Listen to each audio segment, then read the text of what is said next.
We left before the sun rose. I had borrowed my cousin's motorbike. Grace sat behind me, her hands trembling lightly on my waist, her head resting forward. She didn't ask where we were going. She just came along, like her soul had already given up on answers. The road to the next town was rough. Dust rose with every turn. Goats darted across the path, and the trees looked like ghosts, thin, dry, and watching. The hospital stood alone behind a gate with peeling green paint. It didn't smell like bleach or medicine. It smelled like old pillows, hibiscus flowers, and silence. I helped her off the bike. Her knees shook as she stood, but she didn't fall. Two women in white uniforms met us at the door. One smiled. The other just nodded. "This must be Grace," the smiley one said. I was surprised. I hadn't even told them her name. They walked us down a quiet hallway. No machines beeped, just soft footsteps and the distant hum of a ceiling fan.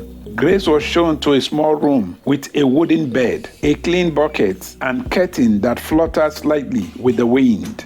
She sat down, then she looked at me. "Will it hurt here?" she asked. Her voice was small, like a child asking about thunder. "No," I said. "Not here." She nodded once, and then she lay down, curled to one side, and closed her eyes, as if her body finally believed it could rest. I stepped outside and sat on the low stone fence near the gate. I felt empty, like I had just dropped off a part of myself and wasn't sure if I would get it back.